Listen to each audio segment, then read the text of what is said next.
Have you ever asked yourself why Enugu fell to the hands of the Nigerians as early as September of 1967 during the Nigerian Civil War? Have you ever bothered to know? All right, watch this video to the very end because I'm going to tell you the story of how everything happened.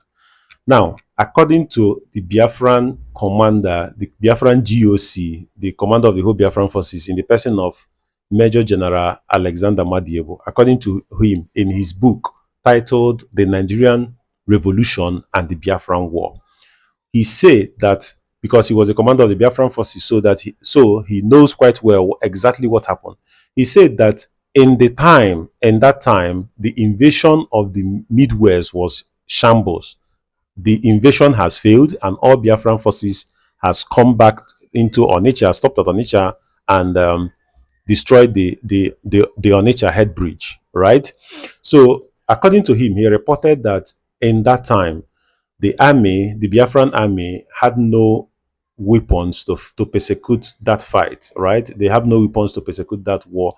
And according to the then head of state, Ojukwu, he had a plan to throw in 10,000 men and then give them machetes so that they can be able to swamp the Nigerian forces, the Nigerian soldiers as they are approaching Enugu.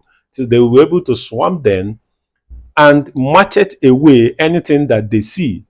10,000 men with machetes against an army with machine guns and ferrets and Saladin vehicles and has a very valid air force. How do you think that operation will pan out? Okay, so that was the plan of the head of state. But then the commander of the Biafran forces, in the person of Alexander Madiebo, he had little faith in that operation succeeding. But that's exactly what happened. Machetes were brought in large numbers, and then there was a call that was put out for every able-bodied young man to come from every part of Biafra so that they can defend the capital of Biafra at that time, which is Enugu. And then people hit to that call. A lot of people came because people wanted to defend the new republic. But what happened exactly was that machetes were handed over to able-bodied young men, and then they fired up.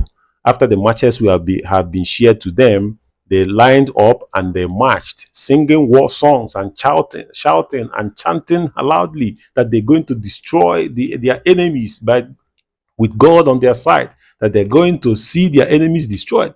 And then as they approached the front lines, the enemy opened up with a shelling. He started shelling the town, okay? Started shelling the positions of those people that were shouting in loud voices.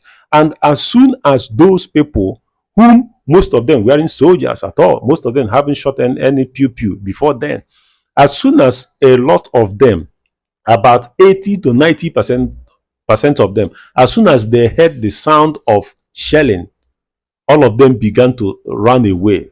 All of them began to scamper away. And what really happened was that the ones that really wanted to defend Enugu came to the then commander of the Biafran forces and told him that, look, we want to fight, okay? But then we cannot fight with machetes. We are going to join the army and you are going to train us and you are going to issue us with weapons. Only then can we have become an effective force in order to fight. That was the plan the head of state had to defend the then capital of Biafra. But what really happened was that as early as the 29th of September 1967, the Nigerian forces occupied the capital of Biafra, which was Enugu.